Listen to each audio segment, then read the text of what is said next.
ध्यान से इस पाठ को पढ़िएगा। सबसे पहले आप अपनी किताब को खोल लीजिएगा और पाठ 6 भी खोल लीजिएगा। किताब खोलिए, उसके बाद आप पाठ 6 खोलिए। पाठ 6 का नाम है ज्ञान की बातें।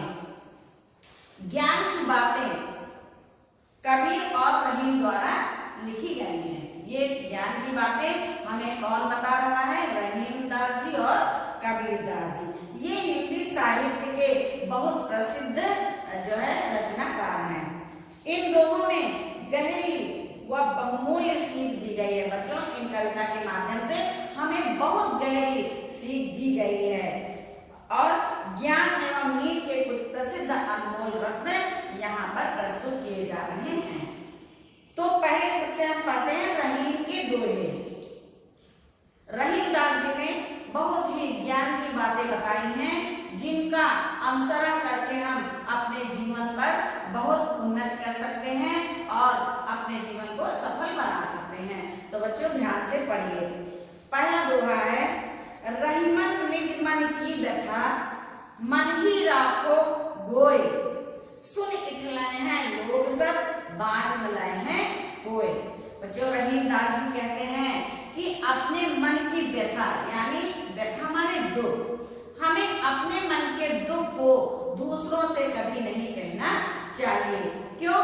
क्योंकि दूसरे लोग ऐसे होते हैं कि वो हमारी व्यथा को, हमारी परेशानी को सुन करके बहुत प्रसन्न होते हैं। वो हमारे दुख को दूर नहीं करते हैं, बल्कि उस दुख को सुन करके वो आप पर व्यंग करते हैं, आपकी हंसी उड़ाते हैं।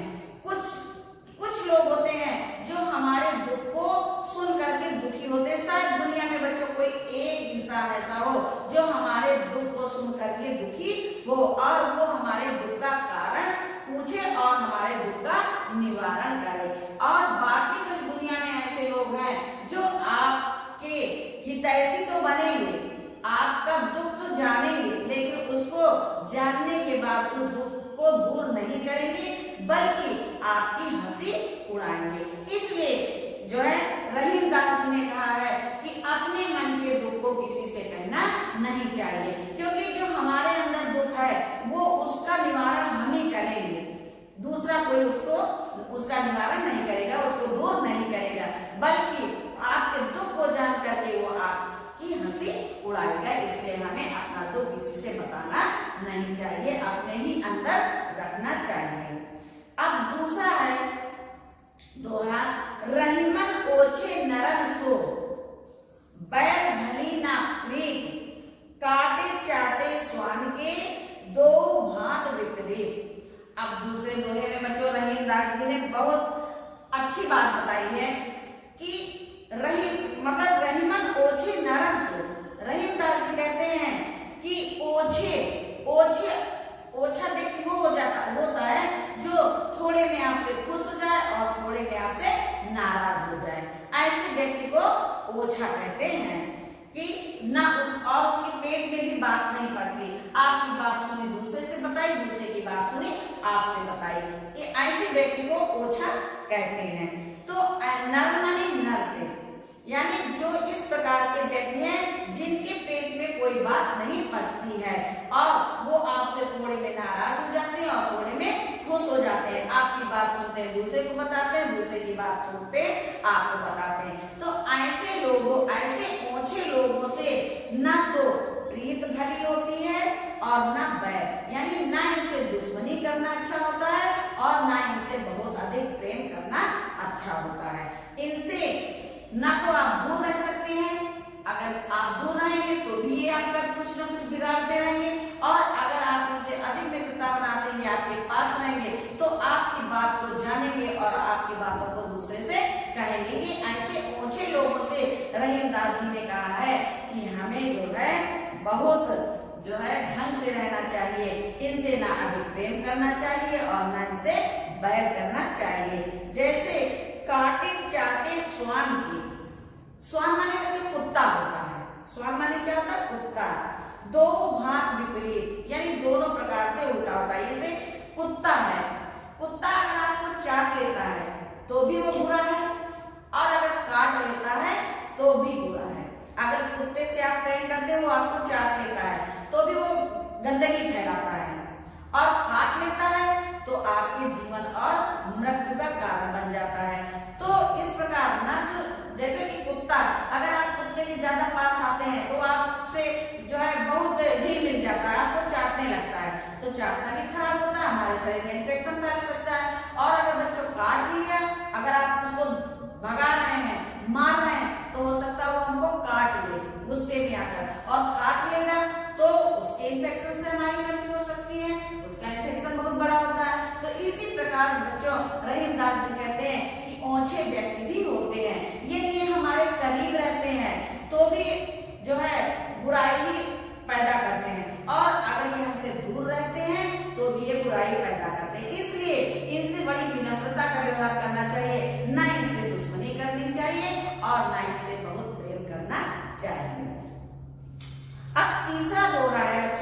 समचूक, चतुरन चित्त रही मन लगी, समय चूक की हो।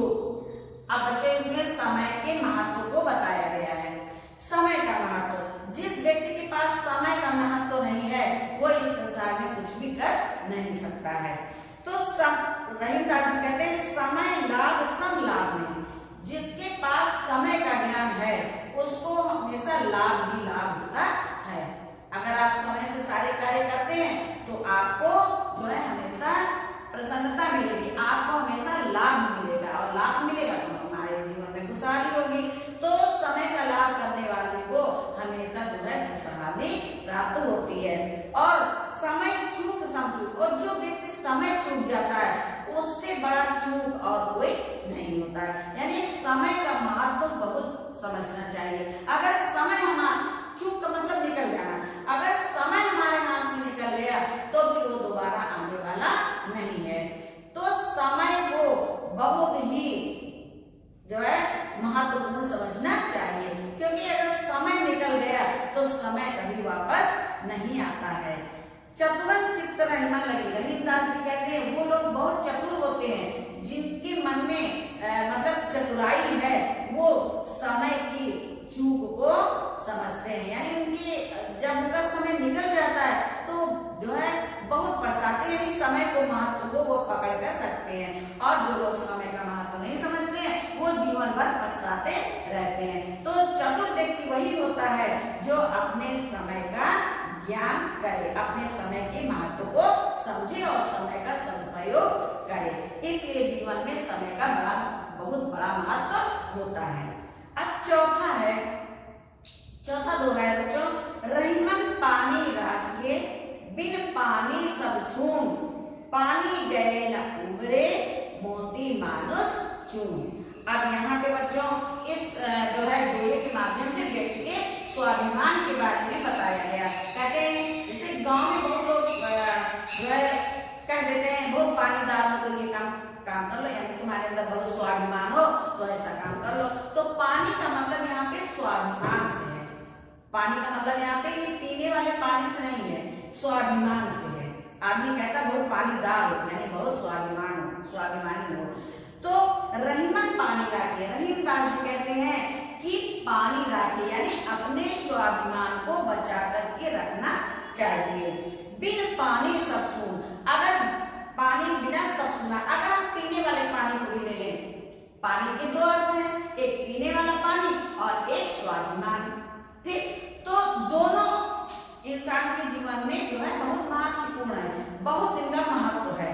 अगर स्वाभिमान ना हो तो उस व्यक्ति का जीवन बेकार है, और बच्चों अगर ये पीने वाला पानी यानी जल ना हो तो भी मनुष्य का जीवन बेकार है। जैसे पीने वाला पानी अगर ना हो तो क्या हम अपने जीवन को जी सकते हैं? नहीं जी सकते, क्योंकि पानी नहीं होगा तो ना अन्न होगा, ना पेड़ होंगे, ना पौधे होंगे, और ना हमारे दैनिक कार्य होंगे। और पानी नहीं होगा तो हमारा जीवन संभव नहीं है। तो इसी प्रकार यदि व्यक्ति के जीवन में स्वाभिमान यानी दूसरा पानी स्वाभिमान नहीं है तो उसका भी जीवन बेकार है। बिना स्वाभिमान के जीना बहुत बेकार होता है। पानी गए न उबरे, मोती मानुष चून, अगर जिस व्यक्ति का स्वाभिमान चला गया है तो वो कभी जीवन में उबर नहीं पाता, यानी उसे जीवन में कभी सम्मान नहीं मिलता है, चाहे वो मनुष्य का स्वाभिमान हो और चाहे बच्चों पानी। जैसे मोती मानुष चून, अगर मोती का पानी निकल गया, मोती का पानी जानते हैं क्या होता है? चमक। मोती का पानी क्या है? चमक। तो अगर मोती का पानी यानी मोती से चमक चली गई तो उसकी बच्चों कोई कीमत नहीं होती है। मोती चमक के द्वारा ही पहचाना जाता है, अगर उसमें चमक नहीं है तो समझ लो कोई चीज पड़ी हुई है। तो मोती जो है अपनी चमक के द्वारा प्रसिद्ध है, अगर उसमें चमक नहीं है तो वो एकदम मिट्टी के भाव बिकेगा, और अगर उसमें चमक है, मोती की पहचान चमक है, तो इसलिए वो बहुत कीमती है। तो अगर मोती से पानी यानी चमक चली गई तो उसका कोई महत्व नहीं होता है। और मनुष्य का तो आपने समझा कि मनुष्य का पानी क्या है? स्वाभिमान। अगर जिस व्यक्ति के अंदर स्वाभिमान नहीं है उसका जीवन बेकार है, उसका जीवन व्यर्थ है। और फिर है चून। चूर्ण का मतलब बच्चों होता है चूना, जो पान में लगा के खाया जाता है। अगर चूने से पानी को हटा दो तो चूना क्या हो जाता है, सूख जाता है। इसीलिए जो लोग पान खाते हैं तो अपने घर में चूना रखते हैं और चूने में हमेशा पानी डालते रहते हैं। अगर चूने में पानी ना डाला गया तो वो चूना क्या कहते हैं, मर जाता है, यानी चूना सूख जाता है। तो यदि चूने में हम पानी ना डालें तो चूने का महत्व, अगर चूना सूख गया तो उसको कोई खाएगा नहीं, वो बेकार बहा दिया जाएगा। तो पानी से ही चूने का महत्व है। तो ये मनुष्य है, मोती है और चूना है, इन सब का महत्व जो है पानी से है। चाहे वो स्वाभिमान हो, चाहे वो चमक हो और चाहे वो चूने के लिए पानी हो। तो व्यक्ति को अपने स्वाभिमान को हमेशा बचाए रखना चाहिए। अगर हमारा स्वाभिमान नहीं है, अगर इस समाज में हमने अपने स्वाभिमान को नहीं बना के रखा तो कहीं पे हमारा सम्मान नहीं होगा। आइए अब हम जो है रहीम का लास्ट वाला दोहा पढ़ते हैं। टूटे सुजन मनाइए जो टूटे 100 बार, रहीमन फिर पोइए टूटे मुक्ता हार। बच्चों यहाँ पे रहीम दास जी ने सज्जन व्यक्ति के बारे में बताया है कि यदि कोई सज्जन व्यक्ति हमसे रूठ जाए तो उसे हमें बार बार मना लेना चाहिए। तो रहीम दास जी कहते हैं टूटे सुजन मनाइए। टूटे का मतलब यहाँ पे होगा रूठा हुआ, यानी जो हमसे रूठ जाए, नाराज हो जाए।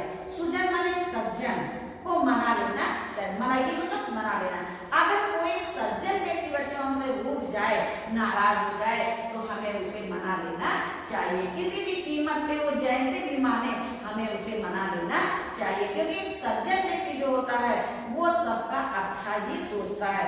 सज्जन व्यक्ति कभी किसी का बुरा नहीं सोचता है। यदि किसी कारण से सज्जन व्यक्ति हमसे रूठ जाता है तो हमें उसे बार बार मना लेना चाहिए। उसके मनाने में, उसको प्रसन्न करने में हमारा कोई अपमान नहीं होगा। अगर वो प्रसन्न हो जाएगा तो हमारा भला ही करेगा। जो टूटे 100 बार, अगर वो 100 बार नाराज हो जाता है, अगर कोई सज्जन व्यक्ति जो हमारा हितैषी है, अगर वो हमसे 100 बार भी नाराज हो जाए तो हमें उसे 100 बार मना लेना चाहिए। रहीमन फिर पोइए टूटे मुक्ता हार। रहीमदास जी कैसे कहते हैं कि जैसे बार बार, फिर माने बार बार, पोइए माने पिरो लेते हैं, उसको एक धागे में गूंथ लेते हैं। टूटे मुक्ता हार, जैसे कि एक मोतियों मुक्ताहार का मतलब मोतियों का हार। बच्चों मोती बहुत कीमती होता है और अगर क्या मोती का हार टूट जाए तो क्या आप उन मोतियों को फेंक देंगे? नहीं फेंकेंगे ना। क्यों? क्योंकि वो बहुत कीमती है। इसलिए अगर ऐसे वैसे कोई माला 2, 4, 10, 20 रुपए की लाते हैं और वो माला टूट जाती है तो आप उस माला को फेंक देते हैं। लेकिन मोती जो बहुत कीमती चीज है, ये आप बहुत कीमत लगा के लाते हैं, तो अगर ये माला टूट जाती है तो आप उसको बार बार मोतियों को समेटते हैं और एक धागे में पिरो लेते हैं। तो जैसे बच्चों आप उस कीमती चीज के टूट जाने पर उसे बार बार सहेज करके और एक धागे में पिरो करके रख लेते हैं, क्योंकि आपको उसका महत्व पता है, ये मोतियों की माला ये बहुत कीमती है। उसी प्रकार यदि कोई सज्जन व्यक्ति, यानी जो सज्जन होता है वो भी बच्चों एक मोती के हार की तरह बहुत कीमती होता है। यानी मोतियों के हार की कीमत तो फिर भी सही है, लेकिन सज्जन व्यक्ति की कोई कीमत नहीं होती है, वो बहुत अनमोल होता है। इसलिए हमें उसे उसके रूठ जाने पर उसे बार बार मना लेना चाहिए। अब आइए कबीर के दोहे में। तो आपने पढ़े रहीम के दोहे, अब आप कबीर के दोहों के बारे में पढ़िए। अब कबीर दास जी ने जो है अपने ज्ञान के द्वारा हमें क्या सिखाया है और क्या ज्ञान दिया है, तो आप इन दोहों के माध्यम से इनका अनुसरण करेंगे। राम नाम के पट करे देवे को कछनाई, क्या लय गुण संतोषिए हंस रही मन माई। बच्चों यहाँ कबीरदास जी ने कहते हैं राम नाम के पट तरे। पट तरे माने होता है बदले में। पट तरे माने क्या होता है? बदले में। यानी राम नाम, गुरु ऐसा है बच्चों, गुरु 2 प्रकार के होते हैं। एक गुरु होता है जो छोटे छोटे बच्चों को, यानी जो है विद्यार्थियों को शिक्षा देता है, और जब विद्यार्थी बड़ा हो जाता है और अपने सांसारिक जीवन में प्रवेश करता है तो फिर वो एक गुरु बनाता है इस संसार से पार होने के लिए। एक गुरु हमें देता है, जिससे हम अपने जीवन में उन्नति करते हैं। और फिर बच्चों एक गुरु वो होता है जो इस संसार सागर से हमें पार कराता है, यानी हमें अच्छाई और बुराइयों से मतलब अच्छाइयों को हमारे अंदर भरता है और बुराइयों को हमारे अंदर से दूर करता है, जिसके माध्यम से हम इस संसार सागर को पार कर लेते हैं, हमें मोक्ष की प्राप्ति होती है। तो यहाँ पे कबीरदास जी कहते हैं कि राम नाम के पटरे, यानी राम नाम के बदले में देवी को बचना है, मेरे पास देने के लिए कुछ नहीं है। राम नाम ऐसा अमूल्य जो है, राम नाम ऐसी अमूल्य वस्तु है जिसको गुरु ने हमें दिया है, लेकिन उसको देने के लिए हमारे पास कुछ नहीं है, उसके बदले में देने के लिए हमारे पास कुछ नहीं है। क्या ले गुरु संतोष लो, मैं क्या लेकर गुरु को संतोष दूं? मैं मतलब कि गुरु ने हमें इतना ज्ञान दिया, तो उसके बदले में मैं गुरु को क्या दूं? हौस रही मन माए, मेरे मन में ये लालसा रही कि मैं अपने गुरु को क्या दूं, जो गुरु ने मुझे इतनी अच्छी शिक्षा दी है, लेकिन उसके बदले में मैंने आज तक कुछ नहीं दिया। ये हमारे मन में एक हौसला बनी रही। अब दूसरा पढ़िए, दूसरा दोहा है कबीरदास जी का, चलती चाकी देखकर दिया कबीरा रोए, दुई पाटन के बीच में साबुत बचा न कोई। बच्चों इस संसार सागर के बारे में कबीरदास जी कहते हैं कि ये संसार ऐसा है जिसके बीच में जो भी प्राणी आया, जो भी आया, वो इसी संसार में फंस करके रह गया, उसने एक बार भी भगवान का नाम नहीं लिया, यानी वो भक्ति से दूर हो गया और इस संसार के माया मोह में फंस गया। तो चलती चाकी देखकर, आपने चक्की देखी है? चक्की पे तो सभी लोग जाते हैं अधिकतर, तो आप लोगों ने चक्की देखी होगी। और एक चक्की बच्चों घर में होती है, एक तो आप आटा पिसाने जाते हो, वो बहुत बड़ी चक्की होती है, और एक घर में चक्की होती है, उसको चक्किया भी बोलते हैं, जिसमें लोग आटा पीसते हैं। तो कबीरदास जी कहते हैं कि चलती चाकी देखकर दिया कबीरा रो। कबीरदास जी चलती हुई चक्की को देखकर रो देते हैं। क्यों रो देते हैं? क्योंकि दो पाटन के बीच में बच्चों एक चक्की का ऊपर का पत्थर होता है और एक नीचे का होता है, और दोनों को जब आपस में मिला दिया जाता है तो गेहूं उसी के अंदर पीसा जाता है। तो गेहूं पीसा जाता है बच्चों। तो आपने देखा होगा कि एक चाकी होती है घर में जो, तो उसमें दो पार्ट होते हैं, और दो पार्टों के बीच में यदि गेहूं चला जाता है तो बच्चों वो आटा ही हो जाता है पीस के, एक भी गेहूं उसमें साबित नहीं बचता है। तो कहने का मतलब ये है, कबीरदास जी कहते हैं, कबीरदास जी ने उस चाकी के माध्यम से बताया है कि इस मृत्युलोक में, यानी इस संसार में जो भी आया है, जो भी प्राणी आया है, वो इस संसार चक्र में ऐसा फंस गया है कि वो गेहूं की तरह पिसता चला जा रहा है, यानी कि वो ऐसा माया मोह में फंस गया है कि वो बाहर निकल नहीं सकता है। जैसे चक्की में गेहूं चला जाता तो आटा बनकर निकलता, एक भी गेहूं साबित नहीं निकलता, उसी प्रकार व्यक्ति अपने माया मोह में ऐसा फंस गया है कि उसे निकलने का कोई रास्ता नजर नहीं आ रहा है। यानी कि एक भी व्यक्ति ऐसा नहीं है जिसे माया मोह के बंधन में, ऐसा भी कोई व्यक्ति नहीं है जो माया मोह के बंधन में जकड़ा ना हो, उसे बाहर निकलने का कोई रास्ता अब नहीं बचा है। अब तीसरा बच्चों है दोहा, पाहन पूजे हर मिले तो मैं पूजू पहाड़, तासो या चाकी भली पीस खाए संसार। अब कबीरदास जी ने जो है बाहरी दिखावे, यानी बाहरी पूजा पाठ के दिखावे की आलोचना की है। यहाँ पे कबीरदास जी कहते हैं कि अगर पत्थर को पूजने से हरि यानी भगवान मिल जाते तो मैं एक पहाड़ को पूज लेता। क्या बच्चों, जैसे लोग मंदिर में जाते हैं, पत्थर की मूर्ति होती है, उसी को एक उनकी भावना होती है, श्रद्धा होती है, उसी श्रद्धा और विश्वास से वो जो है भगवान को पूजते हैं, क्योंकि वो भगवान जो है पत्थर को काट के बनाए जाते हैं। तो कबीरदास जी कहते हैं कि यदि पत्थर को पूजने से भगवान मिल जाते तो मैं एक बहुत बड़े पहाड़ को पूजने के लिए तैयार हूँ। उससे, उस पत्थर के पूजने से, कबीरदास जी कहते हैं कि उस पत्थर के पूजने से तो घर का पत्थर यानी वो चकिया अच्छी है जिसका पीसा हम खाते हैं। बच्चों, जो लोग जो है जाते हैं मंदिरों में, पता नहीं कितना चढ़ावा चढ़ा आते हैं, तो क्या वो भगवान को मिलता है? नहीं, वो भगवान को कभी नहीं मिलता है। वो एक सिर्फ क्या होता है, दिखावा होता है।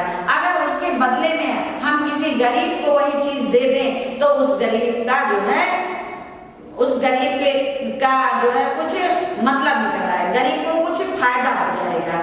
तो हमें जो है पहाड़ जो है पत्थरों की पूजा कभी नहीं करनी चाहिए। कबीरदास जी के मत के अनुसार हमें पत्थरों की पूजा मंदिर मस्जिद में भटकने की आवश्यकता नहीं होती है।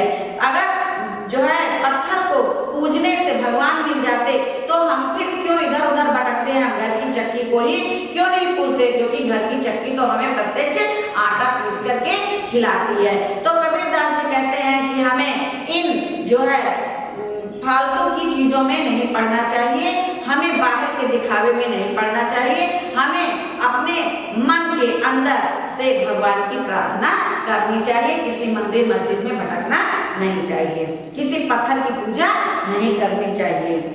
अब दूसरा है, कांकर पाथर जोड़ के मस्जिद लई बनाए चिनाए, ताचड़ मुल्ला बाग दे क्या बहरा हुआ खुदा है। कबीरदास जी कहते हैं कि कंकड़ पत्थर यानी सीमेंट बालू ईटा पत्थर से एक मस्जिद को बना लिया और बनाने के बाद उस पर एक मैक लगा लिया और मैक लगाने के बाद चिल्ला चिल्ला के अल्लाह का नाम लेने लगे। तो ऐसा क्यों करते हैं? अल्लाह तो कहते हैं भगवान तो सबके मन के अंदर है, आप मन में सुमरण करिए और कहीं भी बैठ के कीजिए, भगवान आपको मिल जाएंगे और इधर उधर भटकने से आपको भगवान नहीं मिलेंगे। कहते हैं क्या हमारा खुदा यानी कि लोग इतनी तेजी से मस्जिद पर चिल्लाते हैं, क्या हमारा खुदा बहरा है?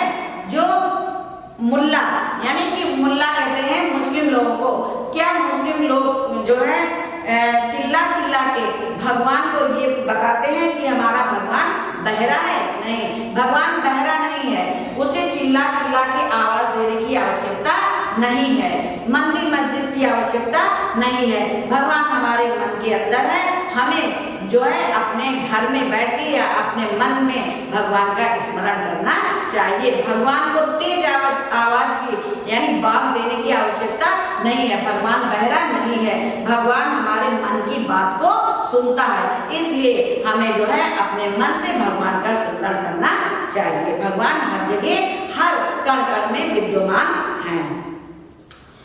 फिर है लास्ट, माला फेरत जुग भया फिरा न मन का फेर, और कर का मन का डार के मन का फेर। कबीरदास जी कहते हैं कि माला फेरत जुग भया यानी माला फेरते फेरते एक युग बीत गया, यानी एक व्यक्ति की जिंदगी समाप्त हो गई, लेकिन उसके मन का फेर यानी मन में जो उसके फेर फेर है, मन में जो उसके भेदभाव है वो दूर नहीं हुआ। आप लोगों ने देखा होगा कि बहुत लोग जो है माला ले लेते हैं और हाथ में उसको चलाते, फेरते मतलब उसको चलाते रहते, लेकिन हाथ से तो माला चल रही है और उसके मन में कुछ और भरा हुआ है। तो कबीरदास जी कहते हैं कि हमें बाहर की माला जपने से कोई मतलब नहीं है, हमें अपने मन की माला यानी हमें अपने अंदर के विश्वास को जगाना चाहिए, अपने अंदर की माला को जपना चाहिए, यानी हमारे अंदर जो श्रद्धा है हमें उससे कार्य करना चाहिए। क्योंकि कहते हैं कर का मन का डाल के यानी जो हाथ में, कर माने हाथ में, जो हाथ में मन का माने माला, जो हाथ में आपने माला ली है उसको डाल दो, उसको त्याग दो। जो हाथ में दिखावे की माला चल रही है उसको हमें त्याग देना चाहिए और मन का पे यानी हमें अपने मन के अंदर की माला को जपना चाहिए, यानी अपने मन के विश्वास को जगाना चाहिए। क्योंकि भगवान ऊपर का दिखावा नहीं देखते हैं, हमारे मन के अंदर क्या है भगवान हमारे मन के अंदर क्या है उसको देखते हैं। इसलिए हमें जो है बाहर की माला को त्याग कर यानी बाहर के दिखावे को त्याग कर अपने मन की श्रद्धा को देखना चाहिए, श्रद्धा से भगवान का भजन करना चाहिए और किसी के जो है विपरीत कोई कार्य करना नहीं चाहिए, यानी कि दिखावा नहीं करना चाहिए, सबसे प्रेम पूर्वक व्यवहार करना चाहिए। ये तो बच्चों आपने पढ़े कबीर और रहीम के दोहे। आज इसमें जो रेड से शब्द दिए गए हैं आप उनको देखिए एक्सरसाइज में। इटलहे, इटलहे माने होता है बच्चों इतराना, और ओछे माने होता है तुच्छ। ओछे माने क्या होता है? तुच्छ। और स्वान माने होता है कुत्ता, और सुजन माने होता है अच्छे लोग, और मुक्ताहार माने होता है मोतियों की माला या मोतियों का हार।